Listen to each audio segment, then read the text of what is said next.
Hello दोस्तों, मैं रेनू शर्मा आपका स्वागत करती हूँ अपने यूट्यूब चैनल में जीनियस टेक सॉल्यूशन में। आज हम बात करेंगे composite supply and mix supply के बारे में। इसको डिटेल में जानने से पहले अगर आपने मेरे चैनल को सब्सक्राइब नहीं किया है तो प्लीज सब्सक्राइब कीजिए, साथ ही बने बेल आइकन को प्रेस कीजिए ताकि आपको मेरी नोटिफिकेशन टाइम पे मिल सके। आइए जानते हैं composite supply and mix supply के बारे में। कंपोजिट सप्लाई क्या होती है? The tax liability on a composite or a mixed supply shall be determined in the following manners. A composite supply or a comparing two or more supply, one of the which is principal supply, shall be treated as supply of such principal supply. जो हमें composite supply है वो हमें section 2 of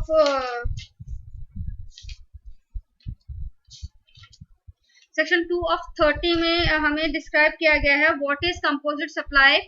late us read first.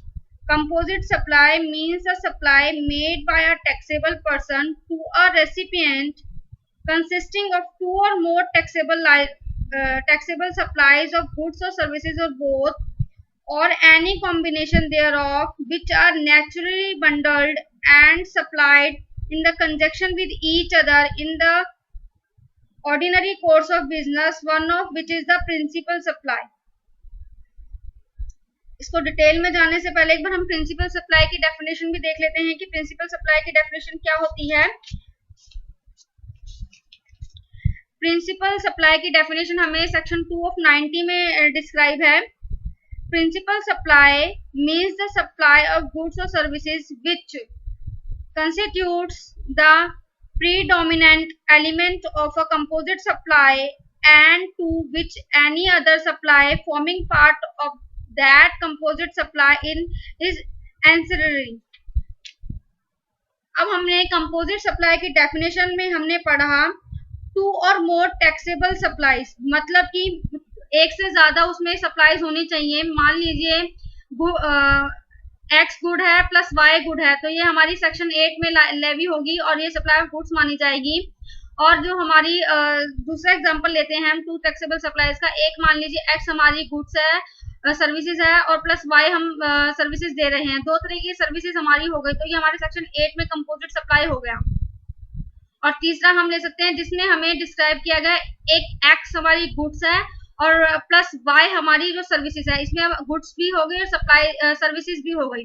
तो इसको जानने से पहले सबसे पहले तो हम इसे गुड्स मानेंगे, सप्लाई मानेंगे। इसको हम पहले चेक करेंगे कि कहीं शेड्यूल 2 में तो हमें स्पेसिफाई नहीं किया गया, जैसे कि शेड्यूल 2 में हमें वर्क कॉन्ट्रैक्ट और रेस्टोरेंट की सर्विस को हमें स्पेसिफाई किया गया कि हम इन्हें सप्लाई ऑफ सर्विसेज ही मानेंगे। और हमें सेक्शन 7 का सबसेक्शन 3 चेक करना है, ये कोई गवर्नमेंट ने कुछ नोटिफाइड तो नहीं किया।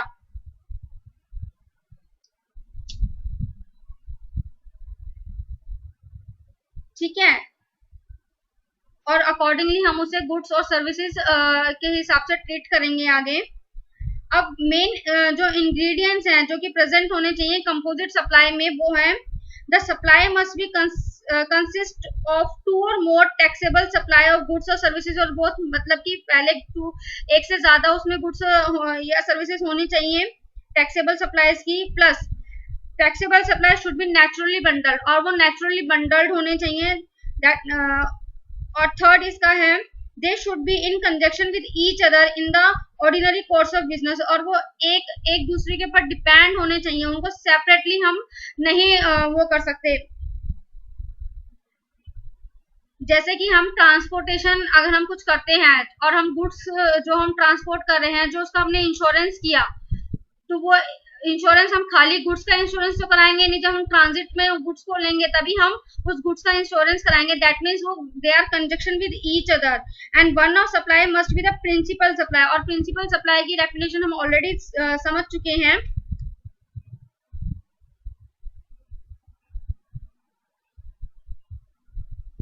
इसको हम एक एग्जाम्पल के तरीके से समझते हैं। मान लीजिए एक प्रिंटिंग प्रेस प्रिंटिंग प्रेस का एग्जांपल ले सकते हैं। जैसे हम प्रिंटिंग प्रेस वाले के पास जाते हैं और उससे कहते हैं कि आप हमें एक रेस्टोरेंट वाला है और वो कहता है कि आप हमें एक टिश्यू पेपर पे हमारा लोगो छाप के हमें प्रिंट करके दे दीजिए। तो इस तरह की जो सप्लाई होंगी उसे हम कैसे ट्रीट करेंगे। इसमें जो प्रिंटिंग प्रेस वाला है वो इसमें अपना पेपर भी यूज कर रहे हैं और प्लस में प्रिंटिंग की सर्विसेज भी दे रहे हैं, लेकिन इसमें जो मेन जो प्रिंसिपल सप्लाई है वो हमारा उसका प्रिंसिपल सप्लाई है वो प्रिंटिंग का। तो इसलिए हम इसे प्रिंटिंग के दायरे में लेंगे और ये कंपोजिट सप्लाई होगी। दैट मीन्स ये सप्लाई ऑफ सर्विसेज मानी जाएगी। अब एक एग्जांपल और लेते हैं। एक प्रिंटिंग प्रेस वाला है, उसके पास एक पब्लिशर आता है अपनी बुक छपवाने के लिए। अगर वो अपना खाली बुक्स छपवाते हैं, दैट मीन्स दे आर उन्होंने अपनी जो है जो पब्लिशर है वो अपना कंटेंट नहीं दे रहा है, बस खाली अपनी बुक्स छपवाने के लिए उन्हें प्रिंटिंग के लिए दे रहा है और प्रिंटिंग प्रेस वाला उसे खाली पेपर और अपना प्रिंटिंग का काम दे रहा है। तो ये जो सप्लाई होगी वो सर्विसेज के दायरे में आएगी। अगर यही पब्लिशर, अगर प्रिंटिंग प्रेस वाला उससे कहता है पब्लिशर से कि आप मुझे अपना कंटेंट भी दे दीजिए और वो कंटेंट के साथ अपने नाम से उस बुक को छापता है, तो ये सप्लाई ऑफ गुड्स के दायरे में आएंगे और ये भी कंपोजिट सप्लाई होगी ना, क्योंकि वो सर्विसेज भी दे रहा है और गुड्स भी उसने क्या है अपना पेपर भी लगाया और प्रिंटिंग प्रेस भी लगाई और जो पेपर भी है क्योंकि कंटेंट उसी का हो गया, तो कंटेंट उसी तो पेपर यानी गुड्स भी उसी के हो गए और जो सर्विसेज दे रहा है वो भी उसी के हो गए। तो ये हमारी जो मेन सप्लाई इसमें होगी कंटेंट का, तो ये सप्लाई ऑफ गुड्स के दायरे में आएगा हमारा।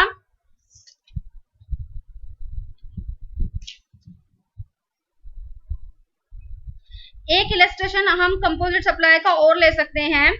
जैसे कि एक मोबाइल कंपनी है, वो अपना न्यू प्रोडक्ट बेच रही है पैक्ड बॉक्स में, जिसमें मोबाइल फोन है प्लस चार्जर है प्लस ईयरफोन्स हैं और जो उसकी कॉस्ट है वो 10,000 रुपीज है। अब इसमें जो रेट होंगे वो जो जीएसटी का रेट लगेगा वो किस तरीके से लगेगा। मान लीजिए जो चार्जर है हमारा 28% उस पर टैक्स लगता है, ईयरफोन पे 18% है और मोबाइल पे 12% है। लेकिन जो इसकी मेन प्रिंसिपल सप्लाई है वो क्या है, हमारी मोबाइल, और मोबाइल पे कितना परसेंट टैक्स लगा हुआ हमारा 12%। तो ये हमारा जो कंपोजिट सप्लाई में जो टैक्स लगेगा वो हमारा 12% के हिसाब से लगेगा। आई होप आपको कंपोजिट सप्लाई समझ में आया होगा।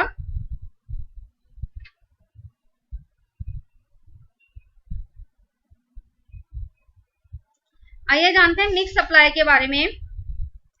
मिक्स सप्लाई हमें सेक्शन 274 में डिफाइन की गई है। Mix supply means 2 or more individual supply of goods or services or any combination thereof made in conjunction with each other by the way of taxable supply for a single price where such supply does not constitute a composite supply। जो composite supply को नहीं है,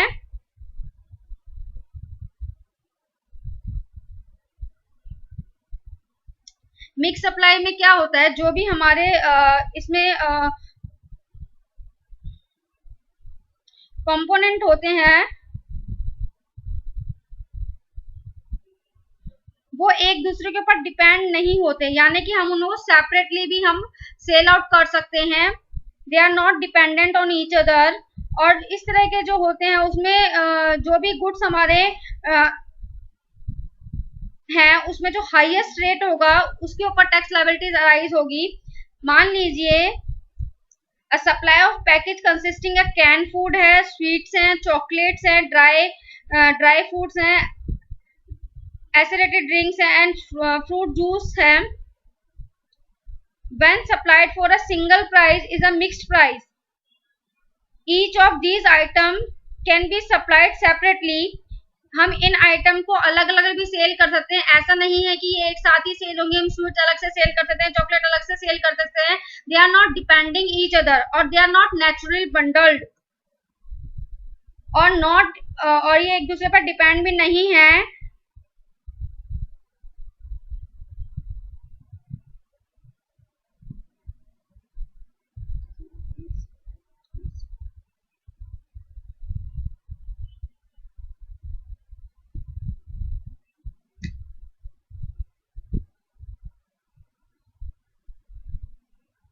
इस तरीके की जो supplies होंगी वो हमारी मिक्स सप्लाईज होंगी, और इनमें जो हाईएस्ट रेट होगा, सपोज जैसे हमारे ड्राई फ्रूट्स का हाईएस्ट रेट है, तो इसके जो पैक जो बंद होगा, इस बंद पैक में ड्राई फ्रूट के जो जीएसटी एप्लीकेबल होगा वो सब पर हम इनवॉइसिंग काट कर देंगे, हाईएस्ट रेट इस पर लगेगा।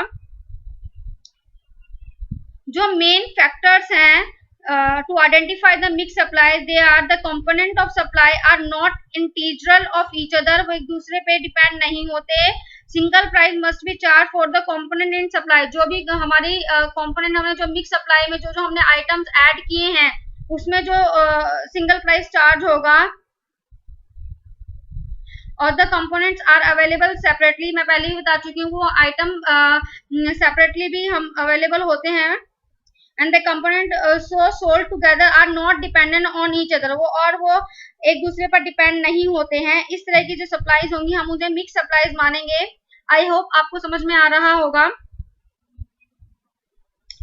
इस तरीके से हमारा कंपोजिट और मिक्स सप्लाई का ये चैप्टर सेक्शन 8 यही खत्म होता है। और आपको मेरी वीडियोस अच्छी लगी हो तो प्लीज आगे सब्सक्राइब कीजिएगा, शेयर कीजिएगा।